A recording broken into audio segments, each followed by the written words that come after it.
I had to fall apart to rise again. It wasn't a poetic breakdown. It was the kind where the practical part of you calls it bad timing and the honest part of you calls it a reckoning. I can still see the room, a half-drunk coffee, a calendar full of promises I no longer believed in, and that strange silence where the version of myself I trusted seemed to have walked out. Maybe you've been there. You smile for other people. You get the work done, but inside something is loosening choices. Faith, the narrative you told yourself about who you are. That looseness looks like failure, but it can also look like a doorway. Here's the odd, almost hopeful truth. Sometimes everything has to fall away so what's left can be built with purpose. When scaffolding collapses, you finally see the structure underneath, and you get to decide what to keep, what to discard, and what to design anew. I'm not going to give you a brittle, motivational slogan that sounds good as Sixa. Emin Halabai knew. This is about surrender as strategy, letting parts break so the reconstruction is honest, strong, and aligned with who you actually want to become. Retention Rick payoff promise. In exactly 30 seconds, I'll ask you one question, a simple sentence I asked myself in the dark that changed the direction of every. It's not mystical, it's practical. If you remember nothing else from this video, remember that question. Keep it in your pocket. We'll use it as a compass when rebuilding. Picture the burdens you carry like a suitcase you've lugged for years. It's heavy because you thought every item inside mattered. What if setting it down is not surrender but strategy? What if dropping what no longer fits is how you create room for what matters? Falling apart does not disqualify you from a comeback. If anything, it proves you tried, which is the raw material of transformation. Things break. Some of them were never meant to stay. The ones worth rebuilding deserve better materials. Breathe. Be honest about the mess.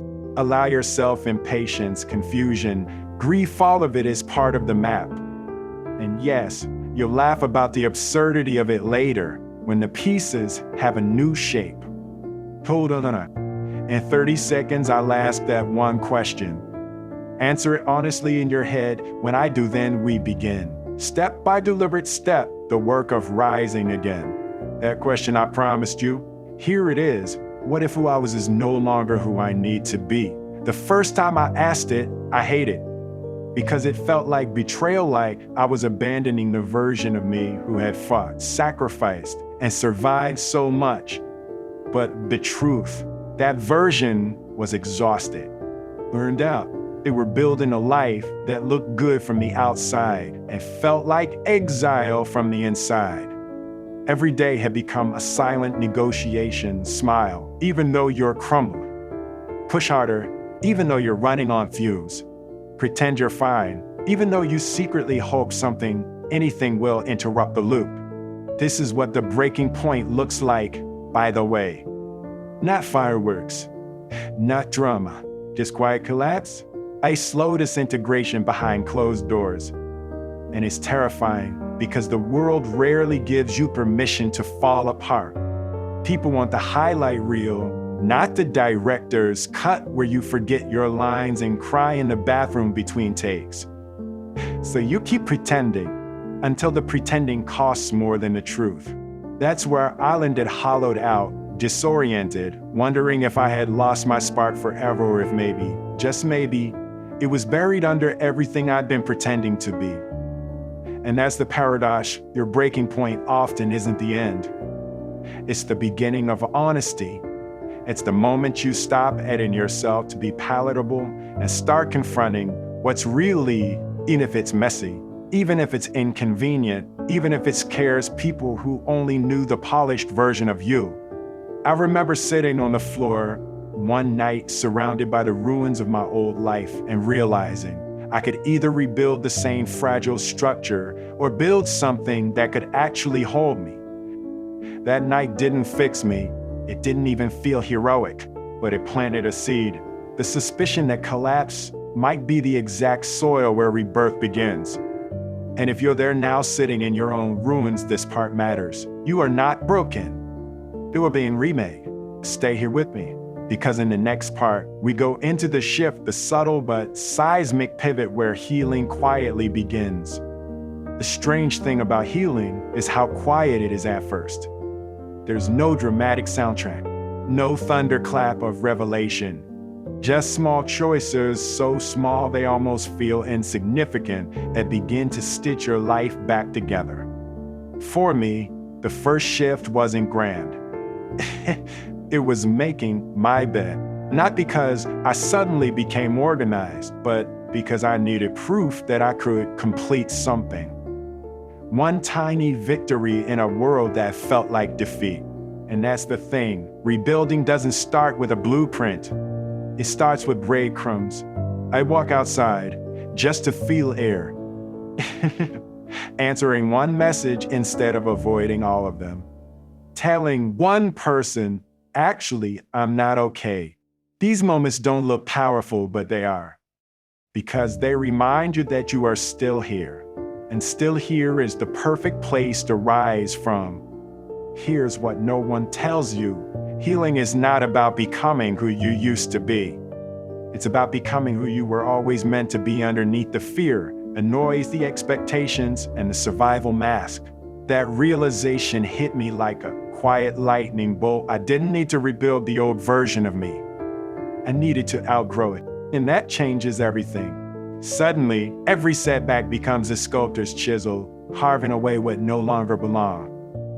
Suddenly, every day you survive becomes proof you're stronger than your past self ever imagined. This is the invisible turning point. The world won't notice it, not yet, but you will. Your inner voice gets clearer. Your self-criticism gets quieter. And for the first time in a long time, you feel a spark of curiosity about the future instead of dread. It's not a roar, it's a whisper. But whispers are how revolutions begin. So if you're wondering when your comeback starts, it's not some distant moment on a calendar. It's the moment you decide that your healing matters enough to fight for. And if you've decided that even quietly, even shakily, then congratulations, you've already begun. In the next part, we'll talk about how to protect this spark so it doesn't burn out before it becomes a fire. Here's what no one warns you about. The moment you start rising again, life will test you. It's almost like the universe leans in and whispers, "Are you serious about this? Or was it just a mood?" Suddenly, the same voices that doubted you before get louder. Old patterns start knocking on your door like bad exes who swear they've changed. And fear is clever.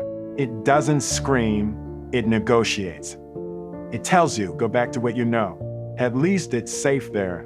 This is where protecting your spark becomes non-negotiable. Because your old life will beg you to rebuild it. But your new life is waiting for you to protect it. Here's what worked for me. I built boundaries like scaffolding. At first, they looked awkward and clumsy, like emotional training wheels, but they kept me upright long enough to keep building. I stopped explaining my healing to people who weren't ready to understand it.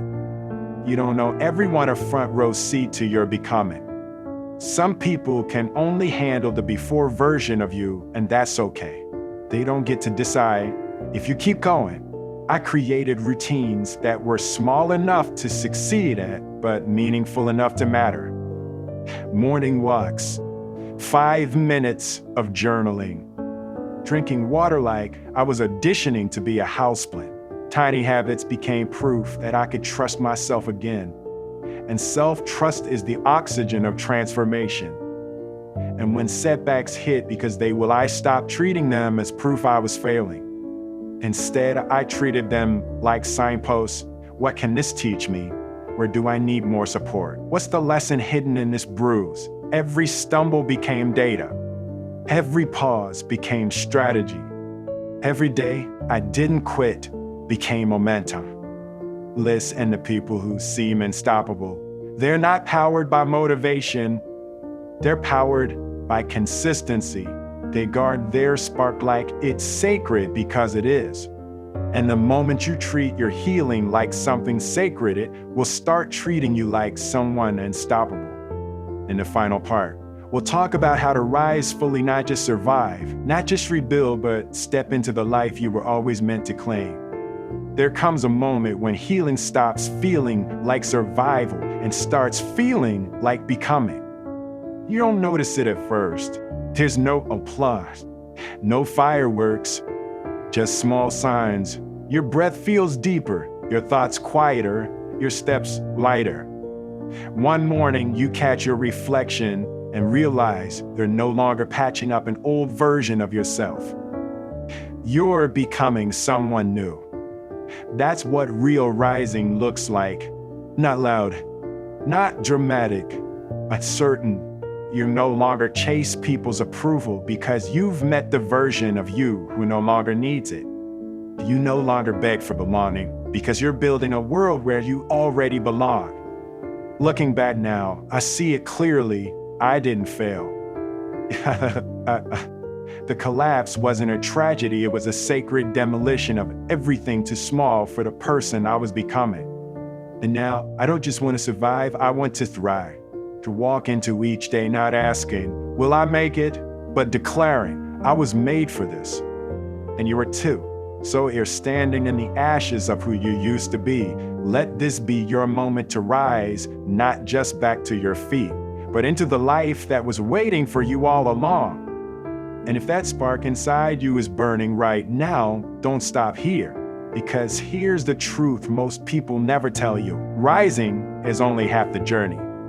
Many people get back up but never win. They heal but keep replaying the same patterns that quietly pull them back down. If you don't want that to be your story, your next step is everything. So when you're ready, watch our next video. This is why you're not winning yet, where we'll break down how to stay focused, think like a winner, and finally claim the future that's been waiting for you. You've risen. Now let's teach you how to win. You're watching Wisdom, recording your knowledge source. If this message spoke to your soul, subscribe and let's finish where you started.